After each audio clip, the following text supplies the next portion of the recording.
Hello everyone, this is Shivam here and आज के इस वीडियो में हम बात करने वाले हैं सॉलिड स्टेट के एक नए लेक्चर को लेके। राइट, देखिए लास्ट लेक्चर के अंदर हमने जो है पोजीशंस ऑफ एटम को लेके बात करी थी कि हमारे पास जो फॉर्मूला फॉर्मेशन करना है उसमें हमारा लैटिस एटम कहां कहां पे प्रेजेंट हो सकता है, किस साइड पे किस एटम का कितना कंट्रीब्यूशन हो सकता है। एंड हमारे पास इसके अलावा वॉइड को लेके भी हमने थोड़ी बहुत बात की थी जो यहाँ पर आपको देखने को मिल रहा होगा। राइट, अब बात करते हैं आखिरकार फॉर्मूला फॉर्मेशन को लेके किस किस प्रकार के क्वेश्चन हमारे सामने हमें देखने को मिल सकते हैं। राइट, तो चलिए बात करते हैं। सबसे पहले एक सिंपल से क्वेश्चन से स्टार्ट करते हैं ताकि थोड़ा सा आपका कॉन्फिडेंस बूस्ट अप हो सके एंड थोड़ा सा आप इस चीज को लेके यूज्ड टू हो सके कि हाँ हम इस क्वेश्चन को कर सकते हैं, क्या अप्रोच बनानी है। मान लीजिए हमें क्या कहा गया, हमें कहा गया कि आपके पास एक लैटिस है जो कि दो एटम से मिलकर बना हुआ है, एक ए एटम है एक बी एटम है। हमें कहा गया जो ए एटम है वो कॉर्नर पे प्रेजेंट है और जो हमारा बी एटम है वो हमारा फेस के सेंटर पे प्रेजेंट है। अब बताओ कि हमारा जो लैटिस बनेगा उसमें फॉर्मूला हमें क्या देखने को मिलेगा। तो हमने लास्ट टाइम क्या बात करी थी कि हमारे पास अगर एटम कॉर्नर पे प्रेजेंट होते हैं तो टोटल 8 कॉर्नर होते हैं और हर एक कॉर्नर का कंट्रीब्यूशन कितना होता है 1/8 का। तो यहां से हमारे पास ए एटम का कंट्रीब्यूशन कितना आ गया, एक एटम का। फेस के सेंटर की अगर हम बात करते हैं तो फेस की सेंटर हमारे पास 6 होते हैं, हर एक सेंटर 1/2 यूनिट सेल के बीच में यानी कि 2 यूनिट सेल के बीच में डिवाइड रहता है। तो यहां से कंट्रीब्यूशन आएगा 3 एटम्स का। तो हमारे पास जो फॉर्मूला बन जाएगा वो क्या बनेगा, AB3। कुछ इस प्रकार से हमें फॉर्मूला देखने को मिल रहे होंगे। राइट, चलिए बात करते हैं एक और क्वेश्चन की। मान लीजिए हमें कहा जाए कि ए एटम जो है आपका वो FCC बना रहा है और जो बी एटम है आपका वो BCC बना रहा है। तो बताओ क्या फॉर्मूला हमें देखने को मिलेगा यूनिट सेल का। राइट, तो देखिए हमारे पास ए एटम FCC बना रहा है। FCC पे एटम कहां पे होंगे, कॉर्नर पे होंगे प्लस फेस के सेंटर पे होंगे। यहां पे इन दोनों के कंट्रीब्यूशन को जब हम ऐड करेंगे तो कितना आ जाएगा 4, यानी कि ए एटम हमारे पास कितने हैं 4 हैं।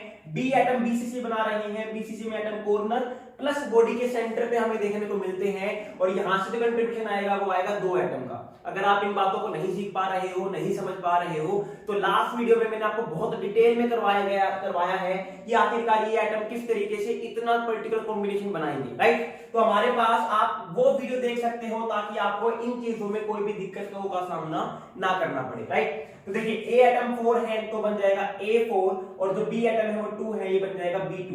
अब थोड़ा सा ध्यान से क्या करना है, जब आप फॉर्मूला देखोगे अपने ऑप्शंस में तो आपको ये फॉर्मूला देखने को मिलेगा, but this is not the correct answer. Why? क्योंकि यहां पर जब हम फॉर्मूला बनाते हैं ना तो वो formula simplest whole number ratio में होना चाहिए। ये सिंपलेस्ट होल नंबर रेशियो में नहीं है, ये डिविजिबल है 2 से। तो मैं क्या कर देता हूं, उसको 2 से डिवाइड कर देता हूं और फॉर्मूला बन जाएगा A2B1 और यही हमारा क्या है करेक्ट आंसर हमें देखने को मिल जाएगा। क्या आपको ये बात क्लियर हो पा रही है? चलिए थोड़ा सा क्वेश्चन का लेवल और बढ़ाते हैं। हमें कहा गया कि ए एटम आपका जो है वो कॉर्नर पे प्रेजेंट है और जो बी एटम हमारे पास है वो फेस के सेंटर पे प्रेजेंट है, यानी कि जो हमने पहले वाला क्वेश्चन देखा था वही है। लेकिन हमें क्या कहा गया, हमें कहा गया कि जितने भी एटम है वन बॉडी डायगोनल पे, all the atom present on one body diagonal are missing. ठीक है, एक बॉडी डायगोनल पे जितने भी एटम प्रेजेंट है वो सारे के सारे क्या हो गए, मिस हो गए हैं, यानी कि वहां पे वो प्रेजेंट नहीं है। अब बताओ क्या फॉर्मूला हमें देखने को मिलेगा। तो देखिए अगर मैं बॉडी डायग्राम की बात करता हूं तो बॉडी डायग्राम में हमने क्या बात की थी, कौन कौन से एटम रिमूव होते हैं, 2 कॉर्नर रिमूव होता है और एक बॉडी का सेंटर रिमूव होता है। तो हमारे पास टोटल 8 कॉर्नर होते हैं, 2 कॉर्नर रिमूव हो चुके हैं तो 6 बच गए। मल्टीप्लाई 1/8 करेंगे तो क्या आ जाएगा हमारे पास 3/4 का कंट्रीब्यूशन देखने को मिल जाएगा। फेस के सेंटर की बात करें तो बॉडी डायग्राम से कोई भी फेस सेंटर का एटम रिमूव नहीं होता है, तो जो फेस सेंटर का कंट्रीब्यूशन था पहले वही रहेगा और फेस सेंटर का कंट्रीब्यूशन था 3 एटम का। राइट, तो ये हमारे पास क्या बन जाएगा फॉर्मूला A3/4 B3 ये बन जाएगा। अब जैसा कि मैंने आपको कहा हमारे पास जो फॉर्मूला निकल के आएगा वो हमेशा क्या रहेगा, सिंपलेस्ट होल नंबर रेशियो में रहना चाहिए, बट ये क्या है फ्रैक्शन में है। तो what you have to do, you have to multiply with the factor so that this fraction can be removed. Right, तो हम क्या कर देंगे, इस पूरे फॉर्मूले को 4 से मल्टीप्लाई कर देंगे, ये क्या बन जाएगा A3B12 ये बन जाएगा। अभी भी ये करेक्ट आंसर नहीं है, क्यों, क्योंकि देखो ये सिंपलेस्ट होल नंबर रेशियो में नहीं है, 3 से डिविजिबल हो रहा है। तो जैसे इसको मैं 3 से डिवाइड कर दूंगा तो क्या बन जाएगा A1B4 ये बन जाएगा। तो ये हमारा करेक्ट आंसर है। अब देखिए एग्जामिनर क्या करेंगे, एग्जामिनर आपको जो है ये वाला भी फॉर्मूला लिख के देंगे ऑप्शन में, ये वाला फॉर्मूला भी लिख के देंगे ऑप्शन में, और ये वाला फॉर्मूला भी लिख के देंगे। तो आपको कंसेप्ट क्लियर होना चाहिए, आपको आंसर के पीछे नहीं भागना है, आपको कंसेप्ट के पीछे भागना है। कंसेप्ट क्लियर होगा तो क्वेश्चन सही हो जाएंगे, कंसेप्ट क्लियर नहीं होगा तो क्वेश्चन आते हुए भी आप क्या करके आओगे, गलत करके आओगे, राइट। तो ये हमारा क्या है, फाइनल फॉर्मूला हमें देखने को मिल जाएगा। क्या आपको ये बातें समझ में आ रही है? अभी मैं वॉइड को इंट्रोड्यूस नहीं कर रहा हूं, अभी मैं इन एटम्स के साथ ही थोड़ा सा आपको खिला रहा हूं ताकि आपको एक कंसेप्ट क्लियर हो जाए। जैसे ही एटम्स का कंसेप्ट क्लियर होगा वॉइड्स की तरफ मूव ऑन कर जाएंगे। चलिए बात करते हैं नेक्स्ट टाइप के क्वेश्चन की। अब अगर हम बात करें नेक्स्ट टाइप के क्वेश्चन में को लेके, तो चलिए थोड़ा सा मुश्किल बनाते हैं क्वेश्चन को। हमें कहा गया ए एटम जो है वो कॉर्नर में प्रेजेंट है, बी एटम मान लीजिए हमें कहा गया बी एटम आपका जो है वो एंड सेंटर पे प्रेजेंट है। बी एटम कहां पे प्रेजेंट है? एंड के सेंटर पे प्रेजेंट है। बताओ क्या फॉर्मूला बनेगा? तो देखिए मैंने क्या कहा था, एंड सेंटर की अगर हम बात करते हैं तो एंड सेंटर में मैंने यहाँ पे चांद सितारे भी लगवाए थे क्योंकि थोड़ा सा इंपॉर्टेंट बन जाता है, थोड़ा सा हटके कंसेप्ट है यहाँ पे। एंड सेंटर पे एटम कहां पे होते हैं? कॉर्नर पे प्रेजेंट होते हैं और किसी भी दो अपोजिट फेस पे प्रेजेंट होते हैं। कॉर्नर से कंट्रीब्यूशन हमें पता है एक एटम का आता है, दो फेस सेंटर पे प्रेजेंट है तो 2 × 1/2 क्योंकि एक फेस सेंटर का एटम दो यूनिट सेल के बीच में डिवाइड रहता है। तो यहां से कंट्रीब्यूशन कितने का आएगा? 2 एटम का आएगा। तो हमारे पास फॉर्मूला क्या बन जाएगा? दोबारा से AB2 हमें देखने को मिल जाएगा। चलिए अब मैं बढ़ाता हूं क्वेश्चन का लेवल अच्छे खासे लेवल का, ताकि आपको भी मजा आने लग जाए। अभी आपको लगने लग गया होगा कि हाँ ये तो आसान से क्वेश्चन है। चलिए हमें कहा गया ए एटम जो है वो BCC बना रहा है, ठीक है भाई। बी एटम जो है वो हमारे पास FCC बना रहा है, चलिए ठीक है भाई। अब हमें क्या कहा गया? all atom present along one body diagonal plane are missing। चलिए ठीक है भाई, बॉडी डायगोनल प्लेन के अकॉर्डिंग जितने भी एटम थे वो क्या हो गए? मिस हो गए हैं। तो बताओ फॉर्मूला क्या बन जाएगा? अब देखिए बॉडी डायगोनल प्लेन में हमने क्या देखा था, कौन कौन से एटम मिस होते हैं? देखिए इतने सारे एटम हमें मिसिंग देखने को मिलेंगे बॉडी डायगोनल प्लेन रिमूव करते ही, एक बॉडी डायगोनल प्लेन रिमूव करते ही।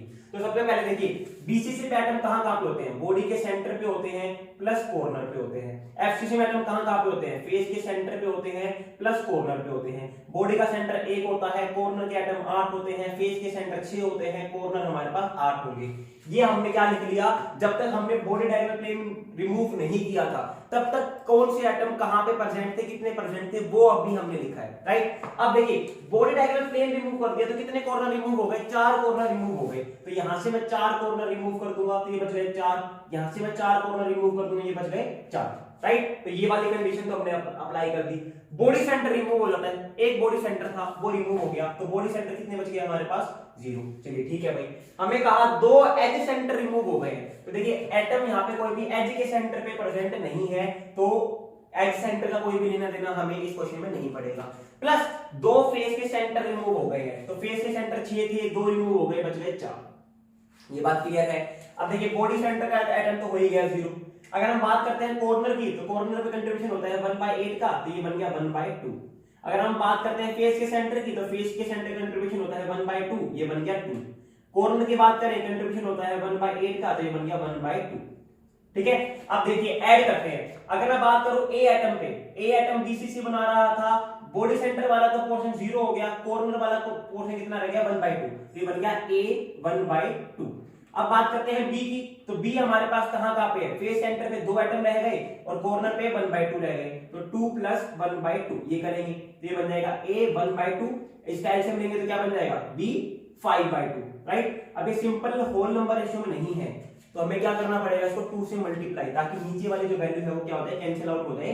मल्टीप्लाई करेंगे 2 से तो बन जाएगा a1 b5। So this will be the correct answer for this question. क्या आपको अब बातें समझ में आ रही हैं? क्या आपको कंसेप्ट क्लियर हो पा रहा है? क्या आप समझ पा रहे हो किस लेवल तक के क्वेश्चन आ सकते हैं?